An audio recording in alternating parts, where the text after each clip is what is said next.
talk about another very unique story, right? A lot of people know this story, but there's many who don't. But no one probably knows it as well as you do.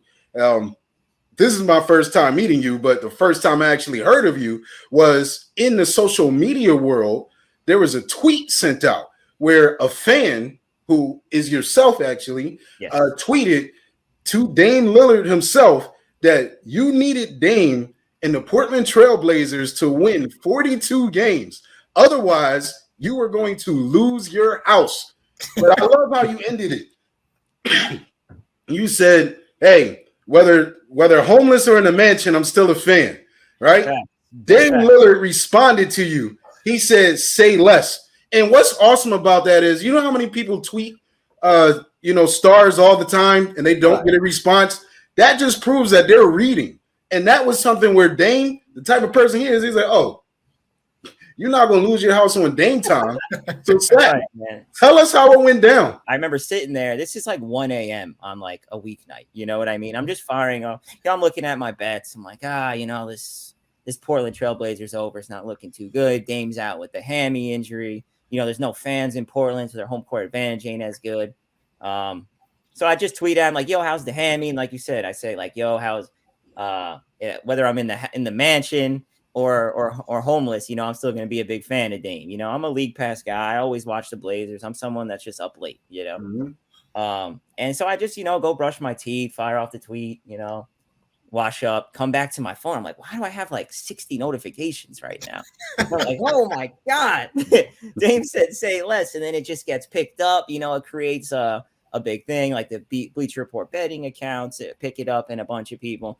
But the thing is that in the coming days, I'm the butt end of a joke. They're trolling me. They lost the next 5 straight games. So everyone's like, oh, this guy's going to lose his house. There was a bunch of funny memes and stuff. And so I'm enjoying it. Obviously, there was no house on the line. I had like $260 on it or whatever it was. But I was just enjoying it, And then for them to go out and win 9 of 11 down the stretch, was just so awesome. It was almost like a storybook. You can't make should have been like in the movies or something. Like that should be a movie. that last game was unbelievable. Yes. Right. So I want to even go before that. Yo, they could have clinched the second to last game. I remember watching this game. It was in Phoenix, TNT game. Oh my God. I was just watching the highlights again. Drove me absolutely crazy. They come back at the end. They're up 1. Robert Covington misses 2 free throws. And then at the other end, they give a bailout jump on a foul on a jump shot by Booker, with like 0.1 seconds. He obviously missed. And he made 2 free throws for the Suns to win. And like, that was a dagger. I just remember like, we got kicked out of a bar while we were watching this game because this is still during COVID. There was like, like restrictions and curfews and stuff. So we're watching this game streaming on our phone, me and a couple of my buddies. We have his phone set up on a dumpster in New York City. We're going crazy back and forth. Some lady screaming at us from like their apartment behind us, telling us to shut up. I'm screaming back at her. It was crazy. And then of course it comes down to that last game. And that's where it really took on like a life of its own, People are sending it to me that I know left and right. Like a guy went viral on TikTok with it. Sports Center reposted it. So I'm like, this is basically setting up for a moment in itself. I got guys from like, Czechoslovakia like that the day of the game. Like, yeah, man, like I'm just staying up and watching this game just for you. I'm like, oh my God, what am I doing to this guy? But I'm like, we're riding this till the wheels fall off. We're here already, So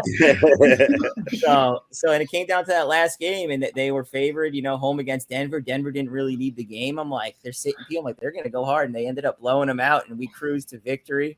I ended up throwing like another few hundred on. I'm like, hey, I feel like I have a house. I need to at least put another few hundred on this. So I probably did have like 500 going on it.